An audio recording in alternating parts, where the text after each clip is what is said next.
There we go. We are recording. Welcome to the second live Brothers of Battenberg. I'm Sci-Fi the Poetry Guy. I'm Mr. Sleep. And that's Mr. Sleep.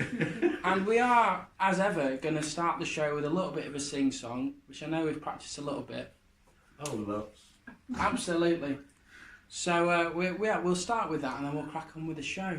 So here we go. 2 squares a piece, 4 squares a slice. It's free to listen at half the price. It doesn't matter if you're a boy or a girl. The Brothers of Battenberg will show you the world. Oh, I don't like it outside. Oh, come and sit down, lad. Come and sit down, lad. So, back at RiRi's. We are back at RiRi's, aren't we? Yeah, RiRi's Coffee House in Keighley. Live with a wonderful live Keighley. audience. Yes. Keighley, yeah. I was on the Bobbers, phone as far as you can see. today. And he said he thought Keighley was pronounced Keighley, which is quite an easy one to do if you're not from around here. I suppose it is really, because it's E-I-G-H, isn't it? Yeah. Yeah. So, A bit like A. So it could be Kaylee. Almost. it could be Keighley. So how you been, Sci-Fi the Poetry Guy? I'm all right. I'm good. Yeah? I've had a busy day. You're looking very, very smart. Well, you know, as I said, I turned 30 not too long ago, so You did promise. This is a new. I promised to turn 30. Yes, and I said I was going to smarten up. That's one of the things that's been on the list to do. So you know, I thought I'd do that. I'm especially enamoured with these beautiful purple shoes. Do you want to Purple just shoes. hold them up to the audience? Look at those. Crikey, they've still got the stickers on the bottom. $3.99? Yeah, bargain. Yeah. Yes. So yeah, and you've got your Mr. Sleek tie, haven't you? I have, yes. I'm still at Target and still losing weight, which is a bit bizarre. You are. You're keeping I'm going bonkers. down. I'm in the sort of amazing shrinking man, really. And now I'm not trying. I had a banoffee pie earlier. Yeah. So there you go. Yeah, it's still Maybe it's losing. like a car. You've got to put the brake on and it'll slow. It won't stop straight away, but it'll just slow down. Well, I'm hoping it's going to stop soon. Yeah. I'm going to disappear up myself shortly. For the first time, I'm sure. No, it won't be the first time at all. It's very true. Very true. Yes, it's happened already 3 times today. Terrific. So, Sci-Pilot, should we explain to the outside audience, because obviously this is going out as a podcast as well. Yes. So we explain to the outside audience exactly what we do. Yes. Well, this is essentially a slice of Battenberg, isn't it? It is. And there are 4 squares that make a slice. 4 squares to make a slice. We bring 2 of those each. Not on this occasion because we do have a live audience in front of us. We We're do. only bringing 1 each, aren't we? Yes. Having a little break, and then we'll be going to the audience to suggest a square. The idea and premise of the show is that you don't know what I've brought as my subject for a square. Mm-hmm. I don't know what you've brought. Absolutely. The audience haven't got a clue what they're even doing here. No. And we have a special guest as and well. essentially we have a special guest. So I've got a square, you've got a square. Yeah. Our special guest Rachel Neal has got a square. Absolutely. And you, the audience, have got a square as well that you will choose. That's it. So Sci-Fi the Poetry Guy, do you want to go first? yeah, I will go on. I'm bringing the vote to. So your to first Brothers of square Battenberg. live at Yes. RiRi's is the vote. Yeah, it is. Yeah? And obviously, there's been local elections in the last week or so, It certainly has. and we were in each other's company on that day, and you asked me if I was going to vote, and I said no, and I remember you being quite, I say, disgruntled by that. Stroppy. Yes, which some people are, and People I have get fought that. for that vote. They have, and they've died for it. And I did actually get an opportunity. I thought, I'm too busy doing whatever I'm doing that day to bother. And then I got up to my mum's house, and my postal card had come, the card to take down to the polling station had come through.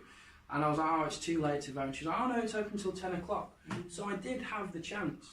And I thought for a second, oh, maybe I should actually, I do have time.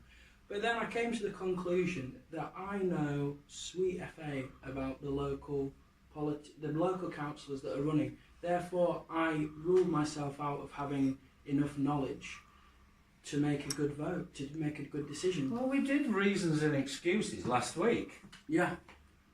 I think it's not bad that it's only taken you a week to come to that one, really. I mean, let's have it right. Voting is an intrinsic part of our democracy. It's how our society works. And the truth of the matter is that those with strong opinions, whether they be far right or far left, you can be bloody sure that they voted. Quite possibly, yeah. And if you are essentially going to dilute the political spectrum, rather than it being, as it has been for probably 2.5 years, completely and utterly disparate and poles apart, then it requires reasonable chaps like yourself to actually think about the issues and place your votes accordingly. Yeah. Otherwise, you only get the extremes. Well, I think I am being reasonable in this case. I mean, for one thing, what does voting Labour or voting Conservative mean these days? I mean, you have to look at a history book, really, to understand what that means. I think, personally, in the 1970s or back, or the 80s even, you voted Labour for the trade unions as a working class person. You voted Conservative if you owned something, essentially, and you wanted to keep it. I think these days, the political spectrum isn't what it was. The shape's completely changed, and in fact both main parties are completely imploding and don't know what they stand for within it. So unless you actually go by the character of who's running and literally on a very individual level, I don't think you can simply go to a polling station and say, I'm voting Labour, this is what's going to happen because of that, because there's no direction, there's no unity between the parties. I think that's... I actually read the manifestos, but then again I would. Yeah. On the grounds I like to be informed. Yes. I actually like to know what's going on and to see things from a sort of geopolitical perspective. So I actually know what's in the manifestos. I know what the parties stand for. And the problem is that the media has its own agenda. So it's only during that general election period, is it called PERDA? Someone just give me where 6 weeks before the election, nobody can actually be party political, if you like. They have to give an equal portion of time and an equal portion of concentration on the different issues and the different parties. Yeah. It's why on Question Time, for example, on a normal basis, the BBC, as part of its charter, if it's doing a political programme, actually has to, as part of its charter, give the full spectrum of views. So you always get, for example, somebody from the right wing, you'll get the Conservative, the Labour and the Liberal, if you like, but you'll also get a UKIPper and perhaps, Ranganathan or whatever, or Nish Kumar, whoever it is, just to lighten the show a little bit, but more to give an external view and a fair and balanced view. Absolutely, but I think the core that I'm coming to really with this is that I don't believe, off the back of Brexit and other things, I don't believe that, one, it's right to mandatory vote if you don't know what you're voting for. That makes no sense to me. You don't get somebody, if you put your car into a mechanic's and the guy said, you know what, actually I know nothing about cars, but I'm going to try and fix your car anyway, you're not going to give him the vote on how to fix your car. And I don't see why that logic can't apply to our politics, which means everything. I mean, it happened in a job situation. Everybody gets interviewed for a job. You have to pass qualifications to be even apply for that job. So I don't see why that. I'm talking about basic things. I mean, I did a little bit of research, and a lot of these arguments were put up for the Obama elections back in 2008 or when it was. Okay. And people on the right wing, the Republicans over there, said if there was an exam to pass the vote, a literacy test, for example, before that general election, then Obama wouldn't have got in, because obviously a huge amount of black people voted and a lot of them can't read or write. I don't think necessarily being able to read or write means that you can't make a good informed political decision. True. I do believe I agree with that some sort of, if you are going to have a vote, then there has to be some proof for me that you know what you're voting on. And we don't have that in this country. And what I'm saying is the information is there. It is. I'm not saying that it's not. It's a possible. click away, and I mean, did you, when, I mean, I know you live up the top of a hill, so maybe they didn't bother, but essentially they stick the election leaflets through. What happens to them in your house? Straight in the bin? I got one. I got Because one they give from the a pretty lady. good view on what the candidates are about. It tells you who they are, where they live, what they believe, what their local party believes, what their achievements are. And rather than necessarily going to the mainstream media, where essentially they have this agenda. I mean, as an example, the mainstream media have now utterly turned on Theresa May, the Maybot. Yeah. And it's become about politics of the personal nature. They've also done it over a long period of time with Jeremy Corbyn. And they rip into people that they don't necessarily agree with, or they try and wind them up to the point where they react. Because that makes news, that sells advertising on the television shows, it sells newspapers, and just giving the manifesto and saying what each party actually stands for don't sell nothing. No. And that's the reason we live in it's too shallow.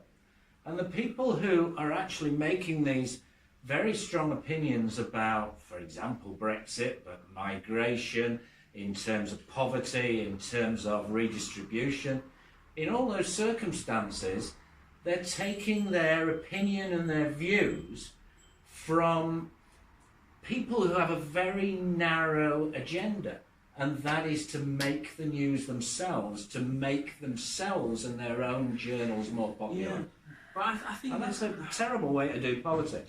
Yeah, the point I think is that a lot of people aren't even engaging like yourself, and I am making more of an effort now to engage. I've kind of really made a point of not listening to any political commentary at all, or engaging with it at all for the last couple of years or so. And now I'm actually beginning to feel I can do that again, and that's fine. So maybe next time around I will feel that I've got enough information to vote. No, fair enough. I asked at 5 to 10. I voted at 5 to 10. Right. And I asked the returning officer, or the local officer in the polling station in Crossroads, where we live, and I asked him whether they'd had a decent turnout, because they were expecting a terrible turnout because everybody's so fed up with politics and politicians. Yeah. Yeah. Now, politics and politicians essentially mirror us. They should do. Now, I'm not going to do this because it would be absolutely wrong, and it's not in the spirit of the show. We are largely apolitical beings ourselves, and certainly the show is apolitical. But certainly in this room, there would be very diametrically opposed views, for example, on Brexit. Yep. Yeah? Now, I went to this polling station on was it Thursday? Was it Thursday night? Normally elections are on Thursdays, aren't they? And I don't know why they're on Thursdays, but they always are. And people who could made very strong views on various things, I thought, well, there might be a protest vote. There might be them saying that the way in which politicians have dealt with Brexit and other issues recently, austerity, poverty and so on, is so terrible that they may want to have a clean, fresh broom of these politicians. And a protest vote. Do you know how many voted in Crossroads? 19%. 19%. Yeah. And that's of those that were eligible to vote. Yeah. And the thing that annoys me the most is that a lot of people now are not eligible to vote.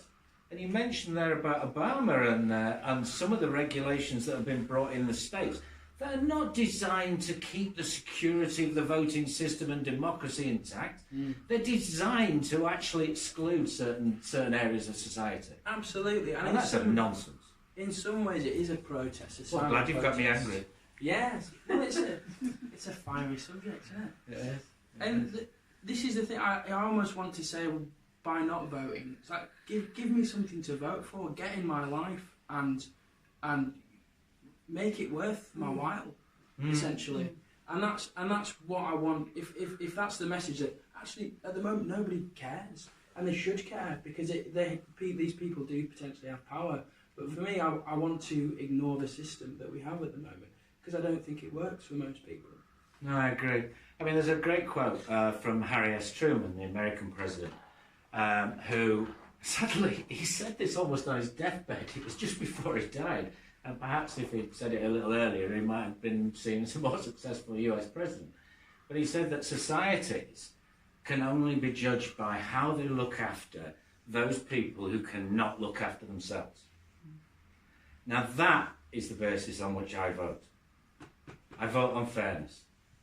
And whoever I feel within the spectrum of the parties who is more reflective of a caring society or the type of society that I want to see, that's how I vote. Now, there's a local councillor around here who should remain nameless, who actually lost his seat. And he spent the last month slagging off every single other candidate. And there was no way, whatever his hue, I was going to vote for him. Because in that month, he didn't tell me a thing about what he stood for.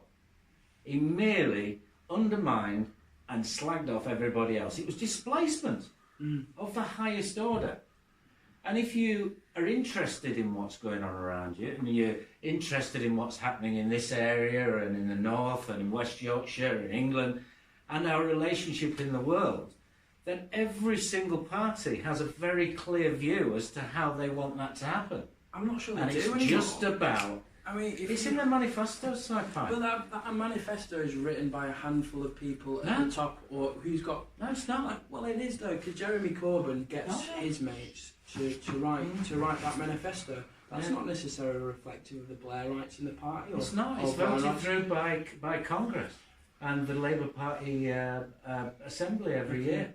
I feel still that I just get the unquantifiable feeling that the Labour Party doesn't know what it is. The Conservatives are ripping it up over Europe. And it doesn't matter, okay, you can put a textbook there and say, we'll all touch this book and agree with it. People aren't thinking that, voting with their hearts and their minds. Nothing's aligned there. That's just getting something through for the sake of process, in my eyes.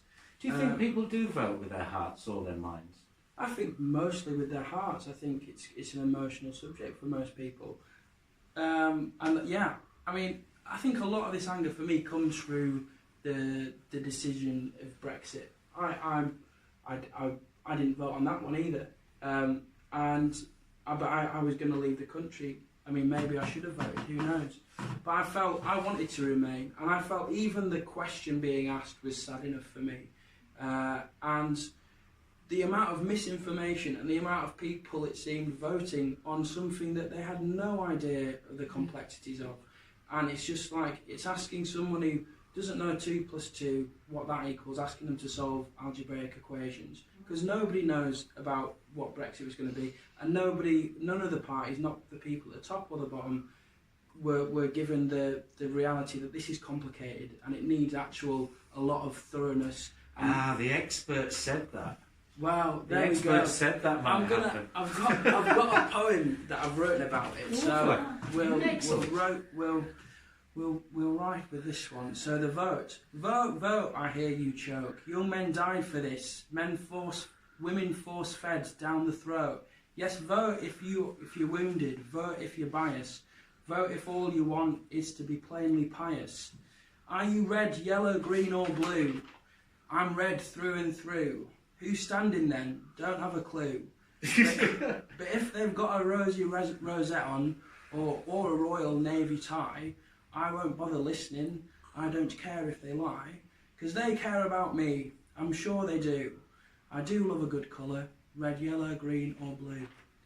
Yay! Well done. Yeah, nice one. The vote. Do you know in America, the right wing and the left wing are completely the opposite way around in terms of colours? Yes, they are. So essentially, this is a Trump tie.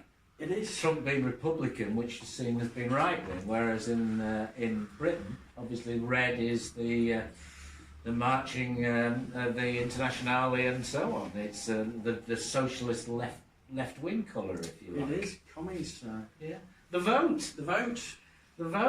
There we go. Nice one.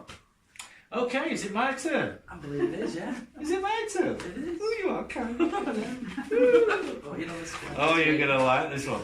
Go on. You're going to like this one. My square this week Yeah. is fiddling. Fiddling. In general, okay, fiddling. Broad. I mean, do you fiddle? Do I fiddle?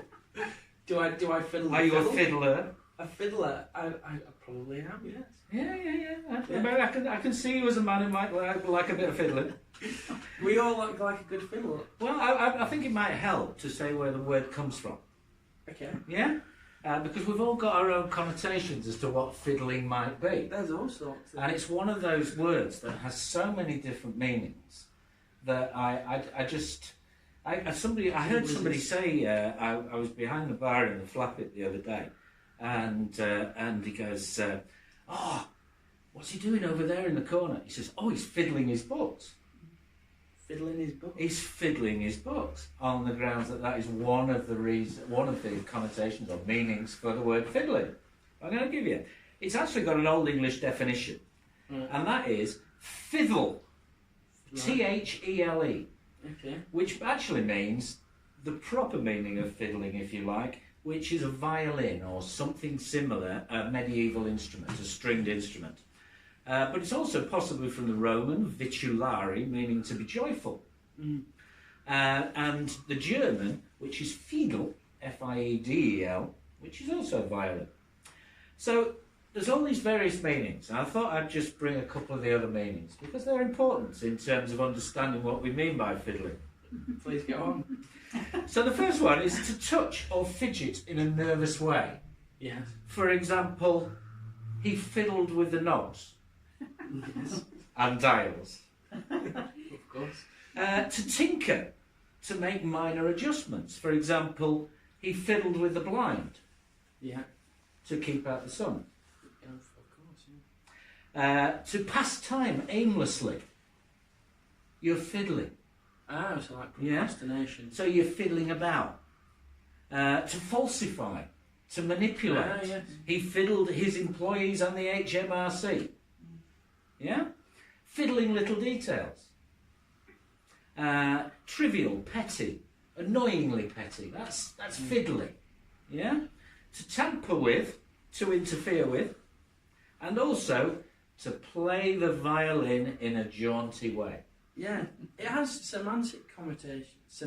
My Uncle Chris connotation. is known all over Ireland for his fiddling. Is he? He is. Is he known to the police? He is a wonderful fiddler. He's one of the best, is he? I have seen him fiddle many times. Has he won awards? He has. We actually have his good lady wife with us tonight, Jane, who's come all the way from Nottingham. Okay. And is Chris known for his fiddling? Oh, he's well known for his fiddling. Well known, yes. Of the right variety. I mean, I can remember going fiddling with Chris Yes. on several occasions. Right. And not knowing who I was by the end of it, I've got to tell you, on the grounds when Chris took his fiddle into a pub or a club or whatever and started to play, the place came alive. Fiddling is wonderful when it just captures that atmosphere and that feel of jauntiness. But it also can be melancholic. It can be just a wonderful, smooth... I mean, just watching people play the violin is really quite a wonderful thing. It has a wonderful flow. Yes, you can get quite a good rhythm with a fiddle, can't you, or a violin? Yeah. It's played in that way. So and very rhythmical as well. I once saw Nigel Kennedy after about 3 brownies. That was after a night of fantastic. I had Thomas with me as well. Oh. No, Thomas was in his pram, and basically it was a WOMAD, and Nigel Kennedy was doing this sort of folksy stuff with this last singer from Croatia or whatever. And I think about 30 people had decided, because he was a late addition to the festival. And about 30 people, there was probably... Robert Plant was on the other stage, but I didn't fancy Robert Plant. I went to see Nigel Kennedy instead, and it was just wonderful. Yeah. And the way in which these master fiddlers have this mastery over what is a very complicated instrument. Yeah. When you pick up a violin and start bowing it, and you'll find out how difficult it is to play the violin, I'll tell you. Yeah. There's something quite... It's almost... I'm struggling for the word. It's like quite informal. I find fiddling seems like a much more casual way of I don't mean casual to make it sound any less challenging, but it's more of a pub thing, it seems, or a folk thing, a bit more ancient or gypsy. Yeah, maybe gypsy. Yeah, that was a lot of the Nigel Kennedy thing. Yeah, rather than the classical style of following music, it seems like a very dancing. You're coaxing a dance out of people. I mean, the other thing was I could really call myself a fiddler's groupie. Jane's a fiddler's groupie as well, on the grounds that how many drinks did you get, Bob, when Chris got his fiddle out? Yeah, I can remember going to one in the centre of Nottingham and thinking, well, we're nearly finished now, it's 11 o'clock. I think we left about 3:30 and there was this guy in the corner, Harry, his name was, and he had, do you remember those aspirin bottles? Big ones. Oh, yeah. He had an aspirin bottle about 1 foot high. It was a massive, great big thing. Yeah. I thought, that guy must have a headache. And he undid the top and poured pochine into the top and said, here you go, lad. You have a bit of that. Now, that was a terrible accent. And I apologise to all our Irish bobbers, either northern or southern. But that's what he did. He handed me his top off this thing. I thought, I'm a hardened drinker by this point. I'm sort of in my mid-late 20s.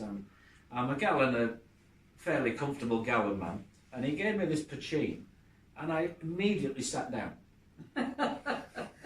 On the grounds that if proof goes up to 100%, this failed that scale completely. On the grounds that actually you could feel it going down the capillaries. Right. It was that cleaning you out. So I went back for another couple. And I don't remember leaving that. It's down in the centre of the city, wasn't it? Yeah. Centre of Nottingham. So Chris getting his fiddle out, and he's actually travelled the world with Jane, and also before that, just bringing joy with a musical instrument and bringing an atmosphere and a feel and good, jaunty, highly beautifully played music is something that is soul food.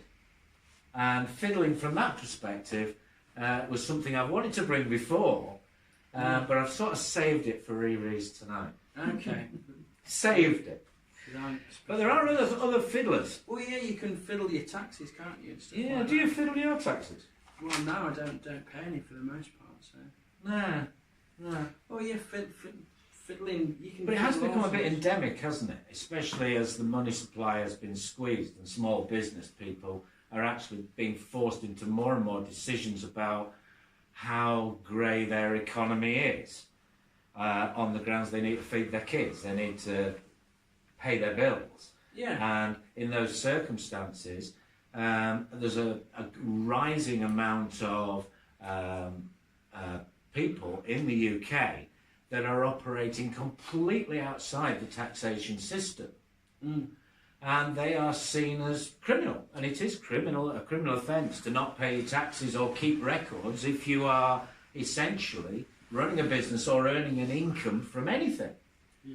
And in those circumstances, the grey economy is now up to around 12%. So £1 in every 8 that is spent in the UK is essentially completely outside of the system of taxation now.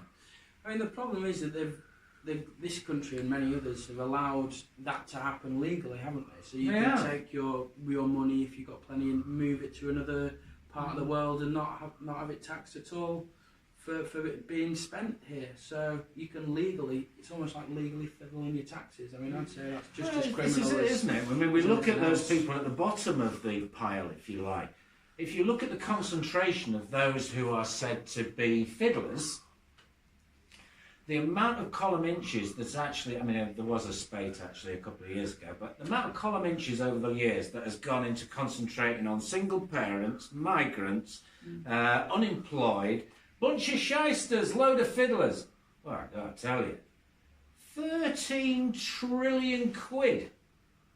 13 trillion quid, our national debt 13 times over. That's what's being held offshore. Offshore from the UK, the UK's money. Yeah. They're the bloody fiddlers, I'll tell you. Now, in those circumstances, those people also own your media. Those people also own your opinions and your money supply. If you want to become a big businessman nowadays, or a woman, and you want to make something of yourself, you've got to convince these people, because they've got the control. And they are the biggest fiddlers of the lot. Yeah, I mean, government itself, I mean, they tell us there's no money. They play this story out, don't they? Oh, there's no money, we haven't got any money. They control the money. There is no such thing as money. They say if there's money, there's money. If there isn't, there isn't. And if we all realise that, then they're like, hang on, you just put the numbers in there.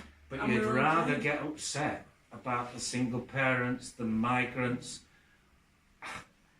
The most ridiculous thing in the last budget. Philip Hammond, your Chancellor of the Exchequer, those who don't vote, put in £80 million aside because of the number of migrants have dropped, and therefore their contribution to the taxation system has been lost to our economy because they contribute more than they take out. That's your Chancellor of Exchequer. Good reason to vote that side, Mike. I don't know what I'm voting on. Anyway, we also talk about fiddling in terms of fiddling about, like pottering, don't we? We've got a pottering shed, or you've got a garden, or you've got a room in your house. You're fiddling about, that's pottering. Pottering is another way of talking about fiddling. You've also got the classic Nero. Nero? The Roman Emperor Nero, who fiddled while Rome burnt. Oh, so... And I think he actually was fiddling, wasn't he? I don't know. I don't know either. I mean, Rome burnt for 10 days and he did nothing about it. He stayed in his big villa by the in the Bay Amalfi Coast. on the Amalfi Coast, Yeah. and just let it happen. And it's gone down in history that Nero fiddled while Rome burned. I don't know the story. I was hoping you did, actually.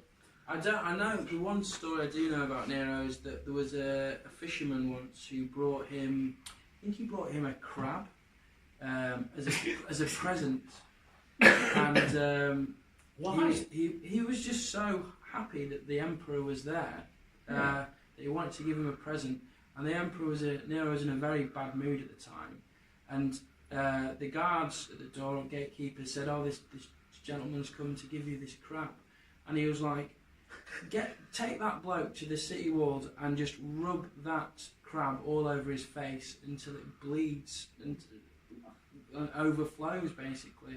And so that's what they did. They basically scraped this guy's face off. That's not nice, is it? No. And they named a cafe after him. He's an emperor. He's an emperor. Yeah. He's an emperor. He can do what he likes. And this world at this moment in time, 2,000 years down the line, doesn't feel that different from these emperors who can do whatever they like and also then treat people in bad ways. Yeah. So fiddling. Fiddling.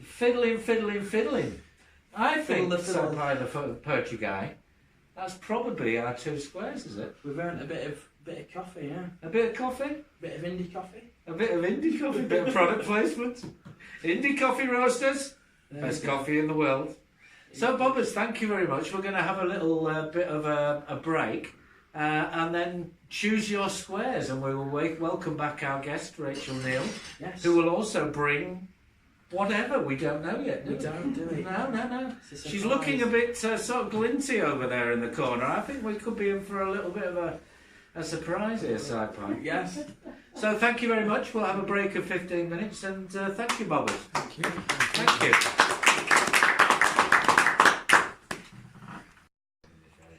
Okay, yeah. Are we off and running? We're going again.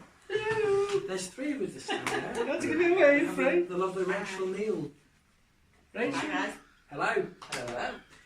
So we're second half. We are. Second 2 half. squares down, 2 to go. Yeah, we kind of got away with the first half. We did, didn't we? Yeah. There were no pickets. No fiddling about. No fiddling.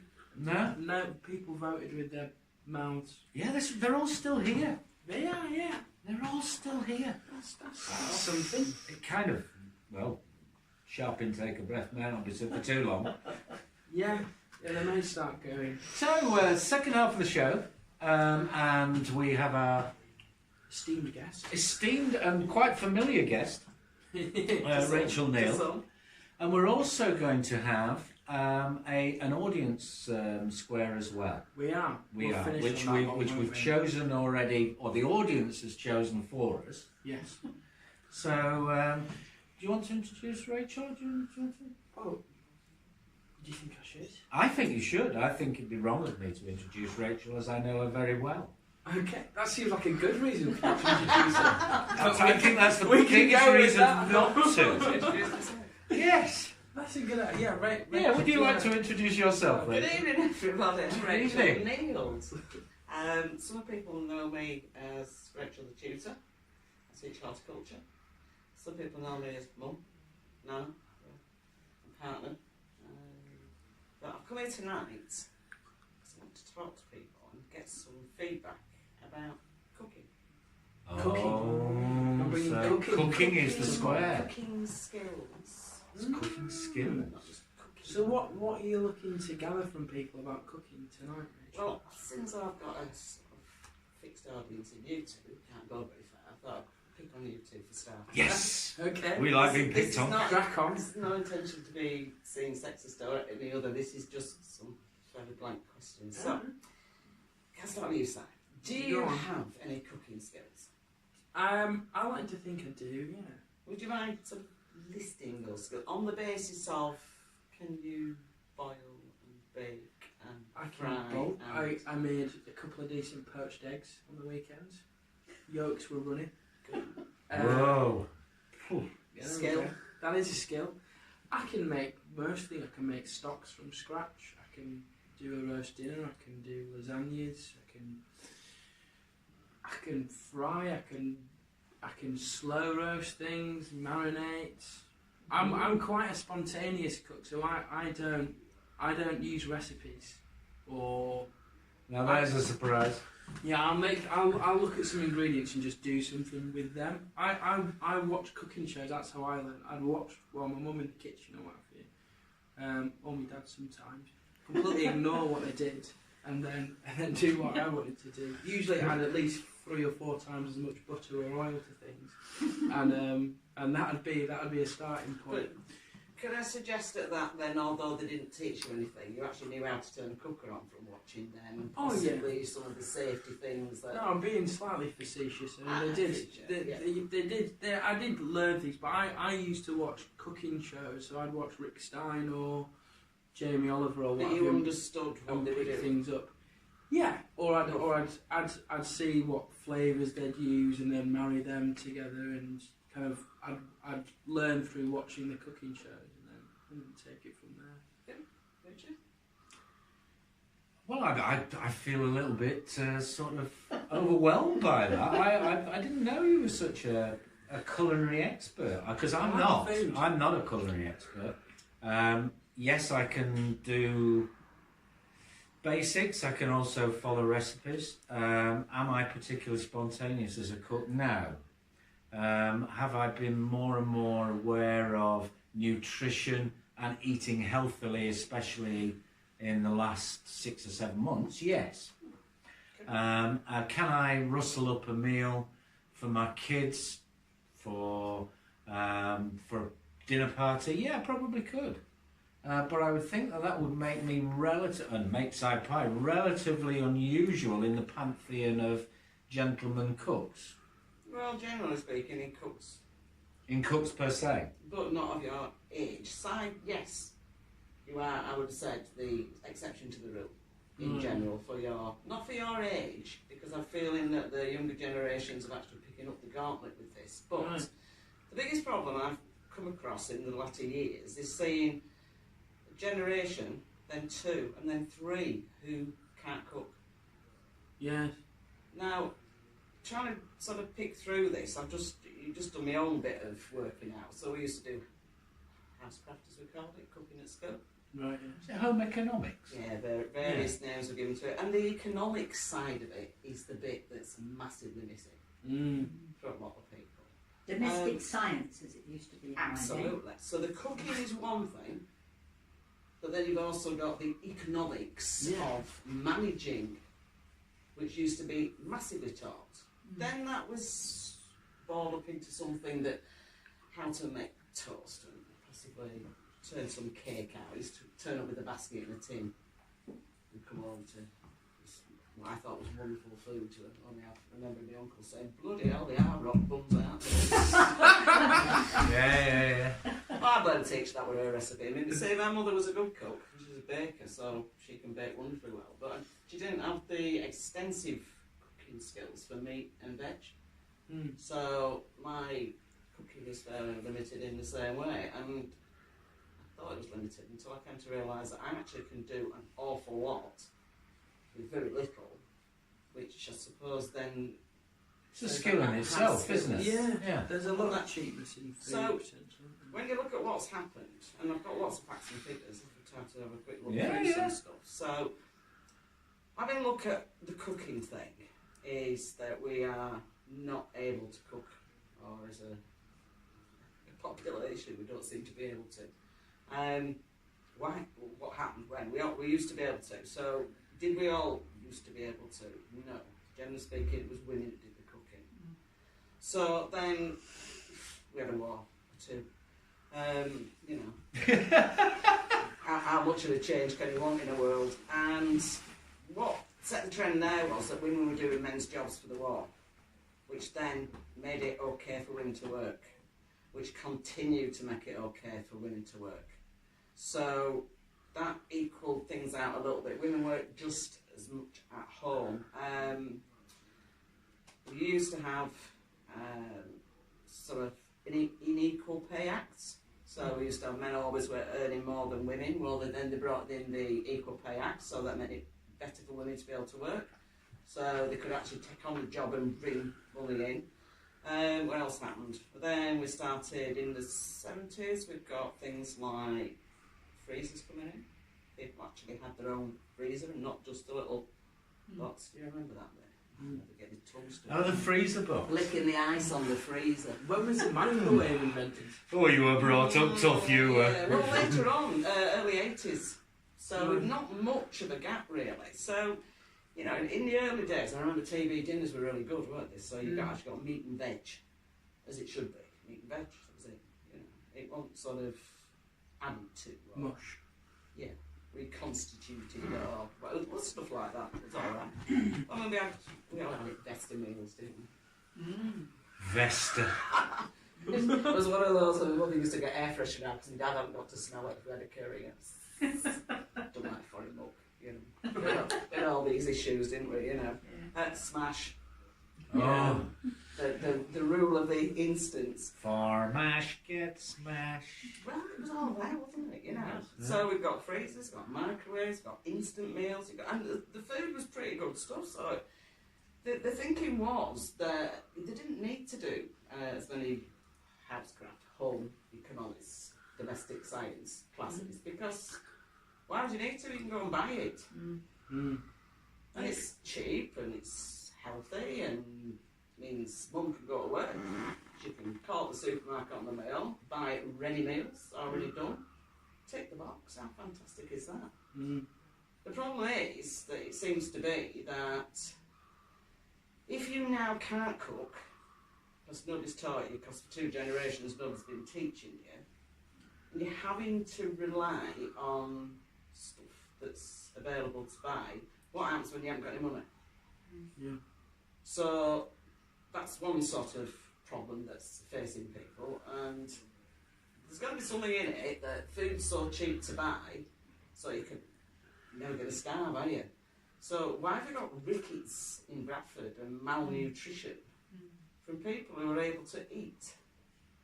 It's because the choice of food is very limited. Yeah. Which, having been through Andrea Astin's Slimming World, there you go, Andrea. And Oh, don't mention Andrea Astin again. To just look at the food and food choices would be quite impossible for anyone who doesn't cook to make the most of it. And you don't realise how lucky you are being able to cook and then looking at people could count.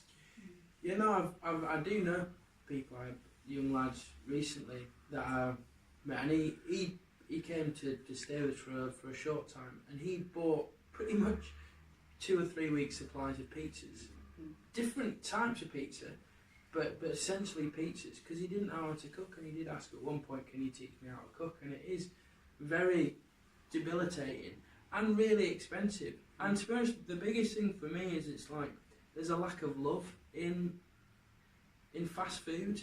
You don't get like, the nourishment that kind of gets, that someone can pass on through cooking for you, and obviously the nutrition and lack of salt and sugar and stuff like that.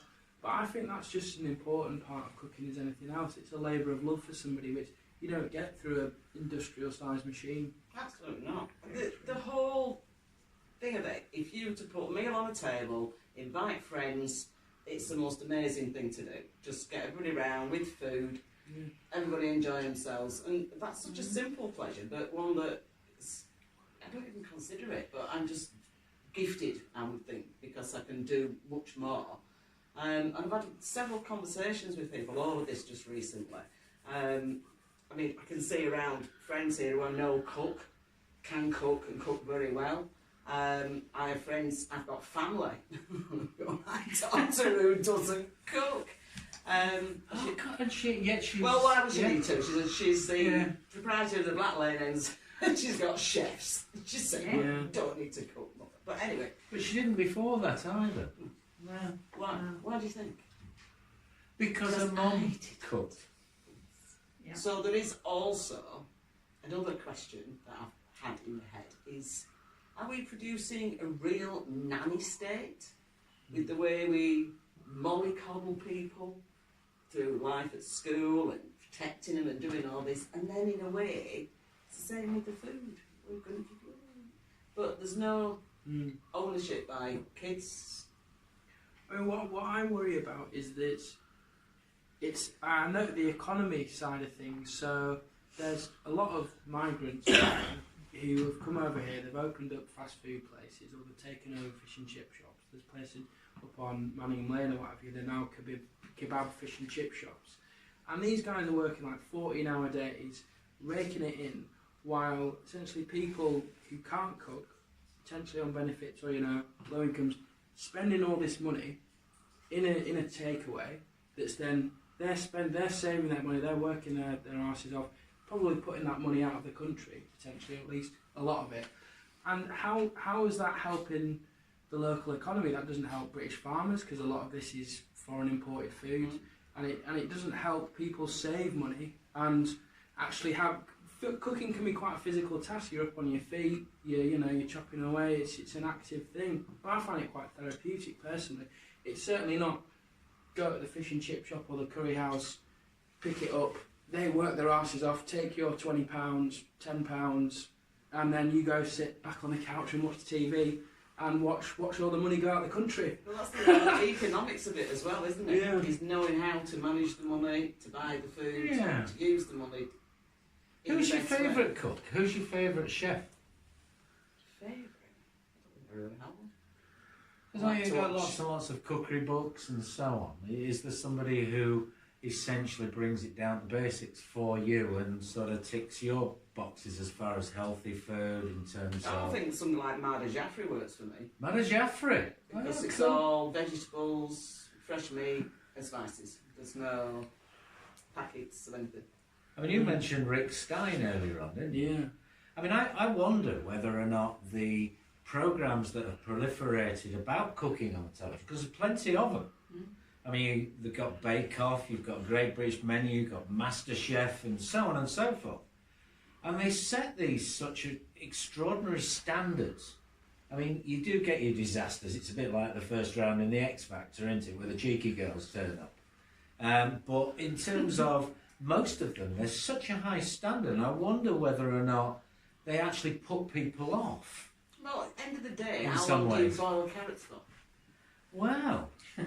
That's a good question, isn't it? I mean, I know it's not sort of rocket science to me anymore, but to somebody out on the street, they go and buy the prepared carrots, but they don't actually know how long to cook them for. So then they've got to buy the one in the packet they've got the instructions on. Oh, I see. Yeah. So Well, that works, doesn't it? yeah, oh yeah, it tells you. But again, it doesn't say how high, how low. It doesn't give you exact details on. So it's about economics and finance then. I can remember being part of Eat Smart Foods where we took out all the allergens and everything that was bad for you out of the system, and then we initially made the food ourselves, and the food actually was quite popular. We needed to find a way to make 20, 30 times what we were making before. So we had to take it to the people who had that scale and capability. We took it to a company called Glendale in Salford. And all they wanted to do was essentially add things to it, back in. They said, well, how on earth are you going to keep a ready meal? Because we're doing ready meals without everything, the type of things that you're talking about. How on earth do we make a ready meal to go in a freezer or in a supermarket or in a warehouse? Because that's got to last 6 months. It has to have at least a 6 month. See, all of a sudden you're putting stuff back in. And I think that's what happened from the very simple stuff that was probably a couple of minutes in an oven, the Vesta meals, because they were oven based, weren't they? And they were only on the scale, on the actual shelves for probably, either in the freezer, but on the actual shelves for a couple of days. And now, because of the distribution and logistics of food, essentially they add all these things in to make them supposedly taste better, but the main reason is to either fill them out so that they don't use as many ingredients so that they will cost less to make, or to keep them for much longer. And how much are these meals to buy? Well, generally, yeah, you can. I mean, this is the irony about the scale of this problem as far as ready meals is concerned. Aldi, when Eat Smart Foods was putting together a complete meal that was nutritious and balanced and wholly free of all allergens, all 14 allergens, that was costing us about $1.70 to make, and they were going to Asda for $2.99. At that same period, Aldi and Lidl had a bit of a fight on as far as ready meals is concerned, and they actually introduced the 49p ready meal. Now at that point, you have to be making hundreds and hundreds and hundreds of millions of them. And when you're making hundreds of millions, you've then got to move them on to the next step. So I suppose it's that industrialisation and commercialisation of food that started with the Vesta meals and the Ping meals. And that's where it's made up with the price, isn't it? And that's where the problem is, isn't it? It's the ready meal that is the problem, probably. Yeah. Well, do you have a solution to this at all? Goes back to education. Education. I'd seriously look at educating back to schools, putting it back in schools, and I think I'd make it fairly compulsory to have simple but effective classes for parents, carers, anybody who's in a position where they feed somebody else. At least, just like parenting classes, that you would have, some sort of optional. Doesn't have to be compulsory, but I'd bring it back into schools definitely. Yeah, I'd agree. From an early age. And I'd couple that with growing as well. Yeah, well, you can take it right back to the start, couldn't you? Yeah. It's interesting, isn't it? It's also cultural. So, I mean, there are certain communities where they wouldn't even think of going to a takeaway or a restaurant. Well, I find So, and it's all about in that the family supermarket unit. for the yellow labels. It's a real fight. But again, yellow labels. If you go to the supermarket and get your timing right and get it all worked out, I'm not giving the secrets away, then you will see, a division. And there will be ladies who can cook, and it's usually ladies that are in there, and they will go for fresh meat, vegetables, anything that's reduced in that line. Have to say must be somewhere within the religion, I'm not 100% sure, but seafood, mussels and things like that don't get taken up. They're not clean. Because they're Which is a really filter good feeders. Yes, so I get them at 10 pence a bag or whatever. That's brilliant. But what the main objective is to find for me is things that I can make something with. And then you see the division is the other people that are going for the ready meals, the pucker pies and the things that have already been cooked that are made. Yeah. And these people come out of the woodwork, and you can see that, you know, these ghostly souls are hang about like I do, wait for the man to come out of the light. I know somebody else who attacks him on the Thursday night for a loaf of bread down to 10p. I actually persuade him to actually get his sticker machine out to bring him down from 110 to 10p. You've only got an hour left up. No, you're not long. You better get them reduced quickly. Which ones do you want reducing? Them, please. Aye, all right. So even for that, you know, getting stuff reduced, you're not necessarily going to win out unless you can actually do something with it. So. Well, I mean, I must admit, you've taught me a lot about this. I remember one extraordinary Christmas Eve, and we went to Asda in Keithville, and it was about, I think the shop was shutting at 8 o'clock, and at 7 o'clock, everything had to go. Everything. And I think we were after something, we were after some hams, that was right. And these hams, we could see this guy marking them down, but you couldn't, he had to put them in this special little compartment, you know, the reduced compartments in the supermarket. Well, Rach says, you go and stand in front of that reduced. So I stood in front of the reduced like this. And as this guy put the reduced things by the side of me onto the shelf, these arms kept on coming in underneath mine. And I was basically being sort of strangely hugged by these Bangladeshi women who kept on pulling things out of the reduced cabinet through the holes in my arms because I was trying to make myself bigger so that we could get the hams. And as soon as they realised it was something that they didn't want, the arm would come back through with whatever it was and put it back. It was absolutely extraordinary. It's worth doing just at Asda an hour before closing in any of our metropolitan cities or towns.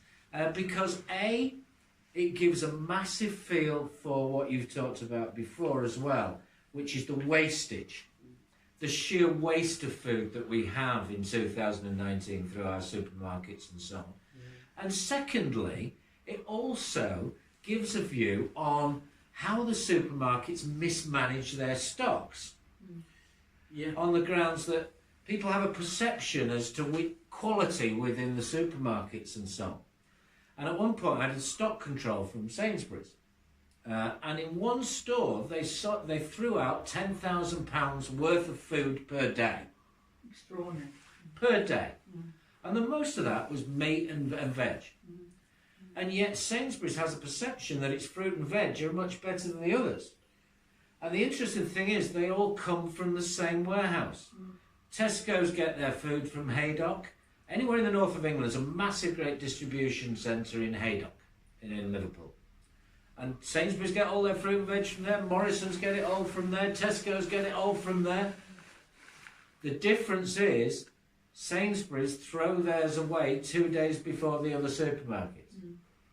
So they don't get any of their fruit and veg that doesn't look as we want to watch it. Well, this is the thing, and I think there's a point actually to be made about supermarkets.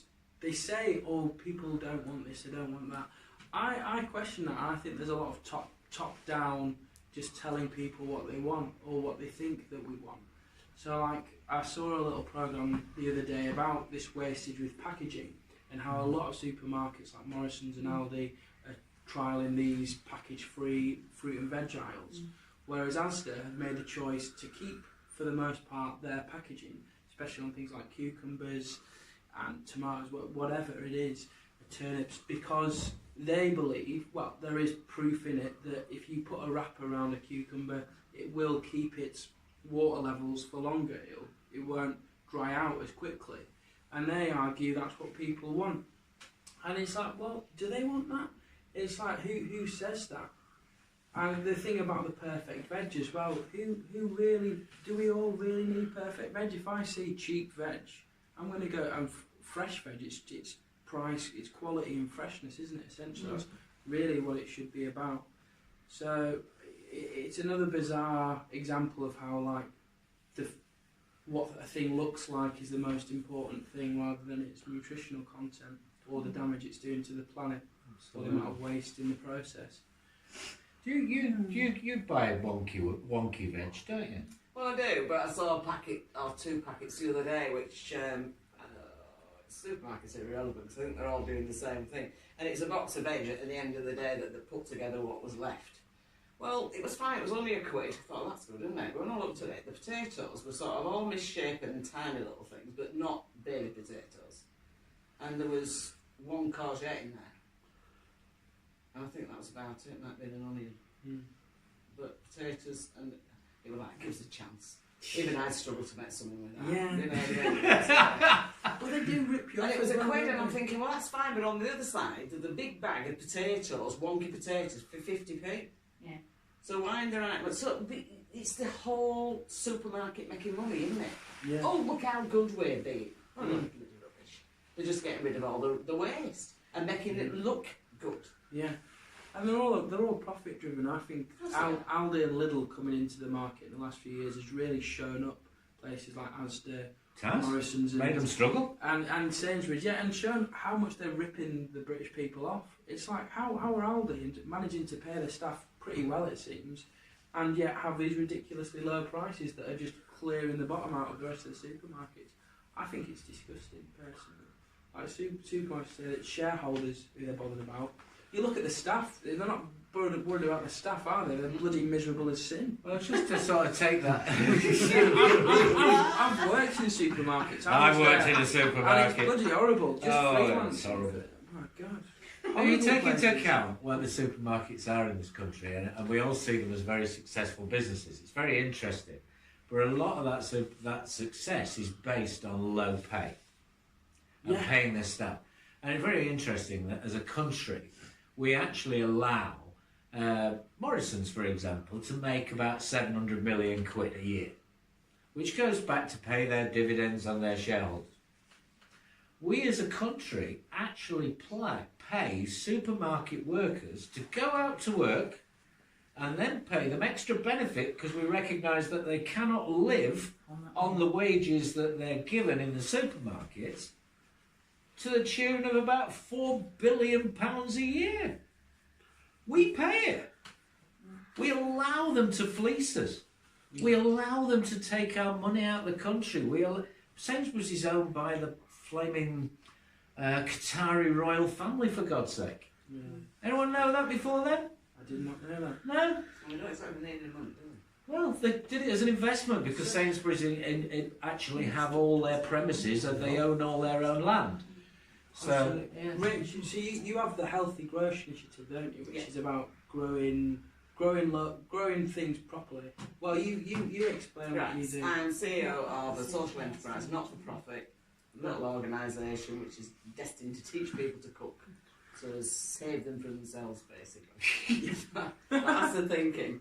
And my up-and-coming focus is on the hungry gap, which I'm not Right. sure anybody in the Hortic will know if you're in the industry that a hungry gap was usually a sort of period of time, April to June, where there's not really much growing. So Right. you've had all your winter crops and your spring crops aren't ready for harvesting, Okay. and so you're on stored crops. Now, we'll be alright for a while because we can import stuff, but if we were living off what we're in here, I think you'd be a bit fed with spinach by now. Sure. There's not much going Thank God for your. Go and have a look outside. There's not much growing at the moment, so let's have a look at when you get your supermarket packets. Have a look and see where it's come from. Yeah, yeah. It's not us. Now I look. We And are, it just we are stands not me. we are not providing for ourselves at the moment. Chile, Spain. God knows But where. yeah, one of the things I'm really passionate about at the moment is looking at this issue with the food. Is one of the things is this hungry gap with kids, because we're really good at throwing mud and stones at people, aren't we? Because we're saying, oh, these women, the kids aren't fed properly. Mm.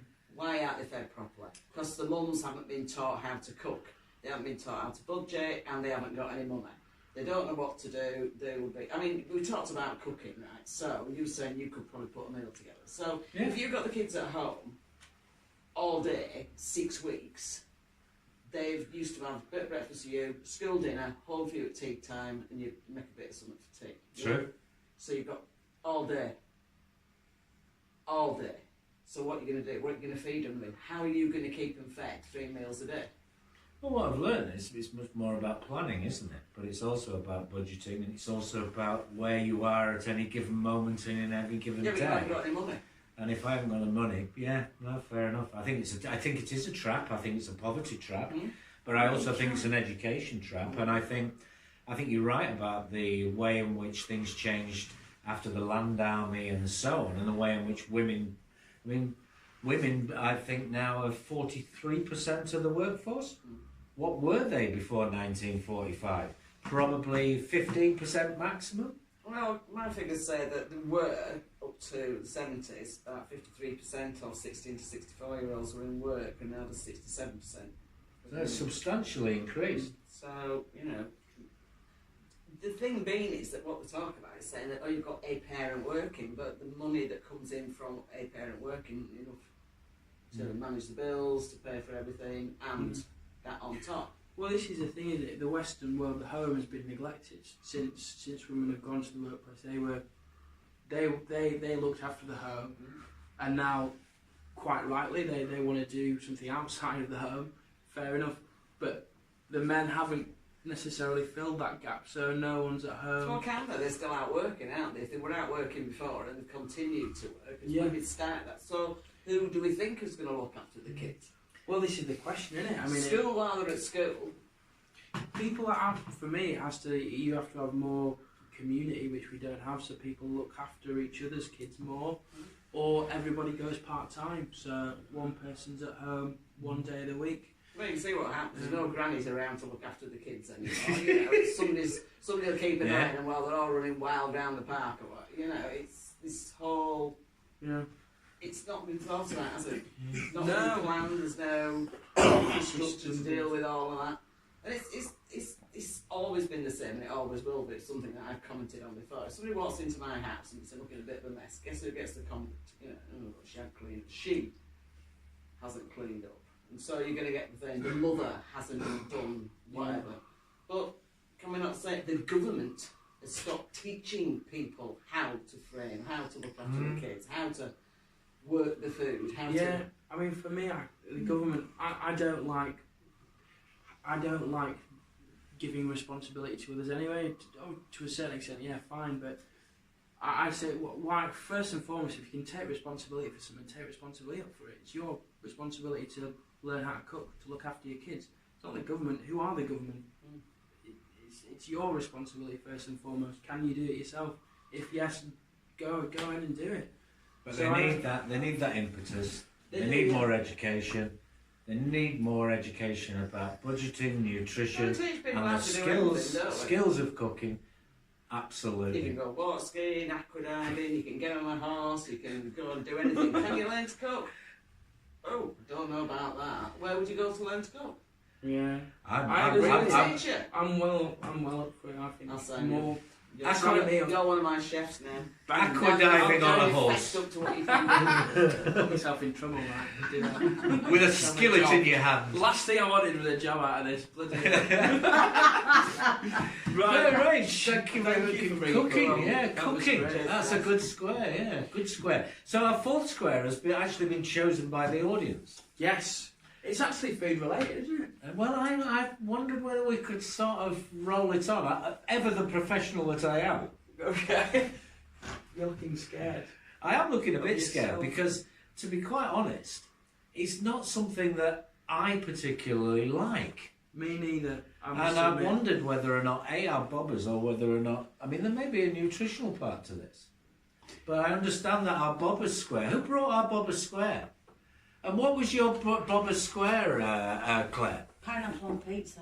Pineapple on pizza? Yeah. So what made you even think that was a possible reality? Is it controversy? Maybe because you either do or you don't, like Marmite, innit? So Marmite on pizza? Oh, let's not. Marmite and pineapple pizza. Mathwood. So what is it about pineapple on pizza? Because it's quite glamorous, isn't it? It's quite tropical. Oh yeah, not like, with ham? Yeah, you have to have it with ham. So you're a fan of it, aren't you? Oh, definitely. Yeah. Okay. So how do you like your pizza? Do you like them stone ground? Do you like them ciabatta based? Do you like them deep or thin? Thin based. Yeah. 11-inch tomato sauce. 11? Not none of this crappy barbecue stuff. Proper mozzarella cheese. Yeah. I'm on pineapple. I'm And you can't aware. eat it cold neither, and you can't have it for breakfast the day after. It has to be hot. Is it Okay. really? These Again, weirdos that have it for precise. breakfast is a no-go. I personally, I can't do the pineapple on pizza. I will eat it if it's there. I'm not going to say I won't eat it. But if I've got a choice, I'm more of a savoury person on the whole. So pineapple's too That's sweet not for my me. view of you. I made pizzas with the kids up at the youth club. Oh, Oakcliffe, yeah. That was so much fun. Yeah. Well, I made the pizza bases. Yeah. Don't do that again. Anyway, which one of the kids pointed out, hey, this is bread, isn't it? I went, yeah, It is bread. Wow. So they all got a pizza base to put on what they wanted. Yeah. And so we were putting the pizza bases in the oven, getting them crisped up and then bringing them out. And so they had, it was like a bar of salad stuff, you know, and pineapple, ham, cheese, tomato. And they came up with some weird creations. Mm. And there was one, there was a whole pizza with a pie with cheese and a piece of pineapple stuck on top of it. That's perfect. Perfect. Cheese and pineapple. That was Yeah, it. because no other veg should be on a pizza. Onion, sweet corn, a pizza is junk food. So all the things allowed Just all on it out. is pineapple. Should be deep And fry yet, it. and yet mozzarella is quite a refined ingredient. Do you know Yes. the animal But- mozzarella comes from? A goat. No. You can have, yes, to me it is. So anyway, It's a lot bigger than a goat, I've got to tell you. but to me, you can't have onions on a pizza. No, fair enough. Peppers. Ooh. You don't eat, why, if you're going to eat a pizza, no, if you're going to eat your pizza, you want meat. Yeah, yeah. You don't want, Oh, me no, it's too. junk food, so you don't want. Yeah, spicy pepperami. Mm. Yeah. I've had a meat Double freeze pepperoni. pizza tonight. Do you add if you were To to be fair. buy a pizza from the supermarket? Yes. Would you add extra cheese? Yes. I go to Morrison's, go Yeah. to the supermarket, and I go at the stand and they make your own pizza. Oh yeah, So spicy chicken, that's a day out for the kids watching them do that. pineapple, cheese. That's it. Job's done. That's it. No messing about. No veg. No, meat. no, it's not. I mean, pizza's an art. Is a sort of. In No, many I ways, it don't- was Neapolitani. First of all, Neapolitano, wasn't it? It was an Italian. Cheese and tomato. It was nothing more. basically the staff of life. It was bread, tomato, cheese. Yeah, again, why would you put a fresh tomato on it? I don't get it. Well, I mean, that's what they Or did basil. in the first But place. why would all I green think stuff on the we've pizza? added to stuff, haven't we? If you Yeah. go back to where it really came from, it was a bit of tomato rubbed on bread. Well, Used see, to be with a fair, bit of garlic yeah. and a few herbs, and that was it. And then that sort of went into sauce, tomato sauce, so you get a pasta sauce on stuff Oh, yeah. and a bit of herb. But then, like, again, like, on my cheese on toast, I'd always put ketchup on it to say they like a pizza. Do you put ketchup on pineapple? Yeah. What?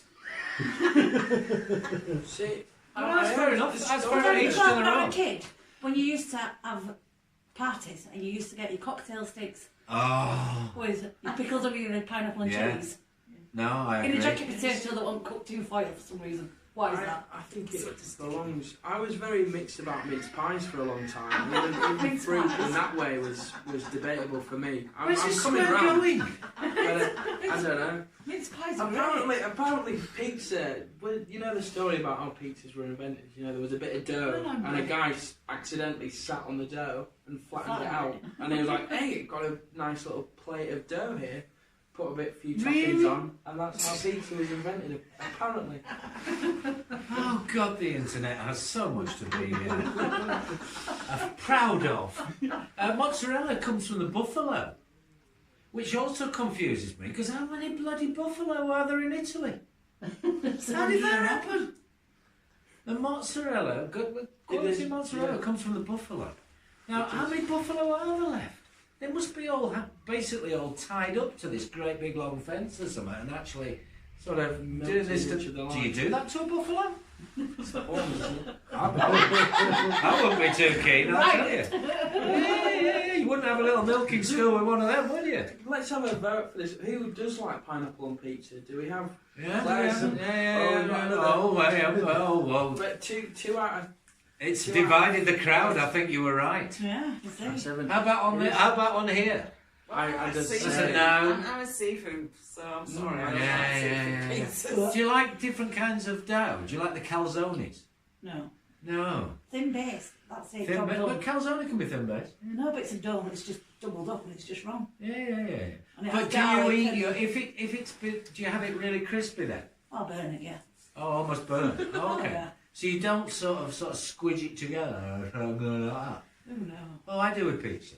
That's I do, classic, isn't it? You're supposed to have a nice bit of pizza that you fold over. You're supposed to drink it with beer, aren't you? Don't Traditionally, the Italians drink beer with Bit of pizza. Peroni, Yeah, Moretti. Vodka and a Coke. bit of Moretti. Yeah, it's an evening snack food. Sort An of thing. evening snack. Yeah, more so. It's like you share it as a family thing, don't you? You have a bit of beer, a bit of pizza. And olives. Nothing more. Why would you put an olive on a pizza? Because they taste brilliant. I just olive oil and pineapple for Oh me. no. I'm sorry for that. No. Pineapple. Yeah. Tastes different. Yeah.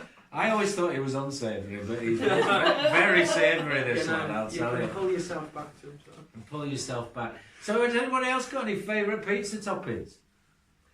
No? I had- Pepperoni. Pepperoni. I had one, or a little bit of one, not so while ago, and it's a lad called Oliver in Sunbridge Wells in Bradford, and he does these stone-baked ones. Mm-hmm.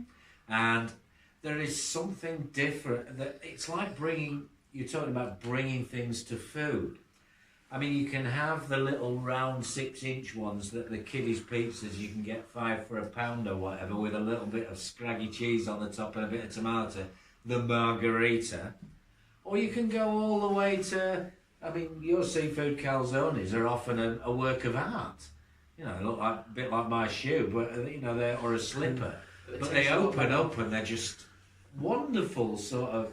It's just a way of sort of surrounding No, it, again, isn't it? why would you have fish on a pizza? Why do you have pineapple? They can flip it back round. Oh, fish on a pizza. I love Yeah. prawn on a pizza. Anchovies. Only way you eat fish is from a fish shop. Fish from a fish shop. Yeah, that's the only way I'll eat fish. Well, perhaps you could deep fry the pizza. That's happened, doesn't it, recently? You can deep fry pizzas in various places. But why? You can, yeah. Well, because the pizza bread, it's a bit like fried bread. That's how it goes. And Fried bread if you've comes had a with few breakfast. or whatever, then it basically acts as sort of ballast, doesn't it? It's one of those ballast foods for the staff of life, the You'd bread. get a kebab for that, wouldn't you? When you're I ready tell you to what, eat if it. there's ever Probably only would. going to be a vote of polls for the pizza toppings, I think Claire's going to be right down the bottom station. She'll be. I think you're right. I think you've divided. She'll be I'd vote ticking for that that pineapple pineapple box. on pizza. That's it. Pig pineapple That's on how to pizza. get. So next time if you go for a pizza, I mean, most of the places call it a Hawaiian, They don't do, they? yes. A Hawaiian pizza. A long way from Italy. A long way from Italy, and I think that's true with a lot of foods. But then, I mean, yeah. kebabs, for example, you mentioned kebabs. I mean, if you're having a really high quality Turkish kebab, what you're having is you're having high quality, probably stone ground pita breads with a really Stone lovely, bread. yeah, Yeah. with a really lovely mix of salads for your fibre, for your nutrition and so No, on. again, why would you put salad on it? And then you are having prime cuts of lamb, and that is what a kebab, a Turkish kebab, is essentially what it's about. It's not about peeling off 26-day-old Oh, yes. doner kebab meat, which is guaranteed, I'll have you know, to have 30% meat in it. You don't care when you've had 20 pounds. At which point, well, I know. It's like, can I just say it, throw something else now? If you knew what were in a pot pie, would you eat it? Yes, Would you?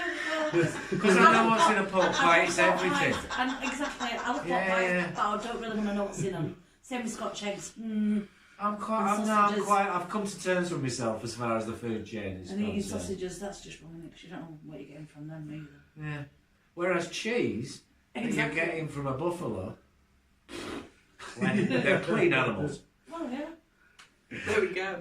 So there we go. Is there anything else you'd like to bring on pineapple with pizza? Is it any particular pineapple? Chunks.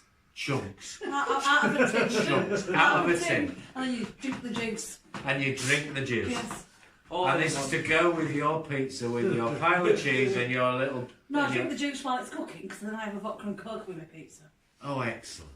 Yeah. Fantastic. You've got this sorted, I No, can yes, tell, Claire. That's planning, you see. That's planning. That is. That is planning. So, Sapai the Poacher Guy, Mr. Sleep. our special guest Rachel Neal, Rachel, That's thank fine. you. and our bobbers for coming along. Thank you for coming. Thank you so much for coming along. We have. Oh, thank you. That's very kind. That's very kind. You can have your applause in a minute. I'd like to just mention, because one of the customers here at RiRi's has asked me to mention that on Saturday the 25th of May 2019 at the mill in Bradford, there is the Apache Hi-Fi. Do you think that'll be something you might be interested in, Saipan? Oh yeah.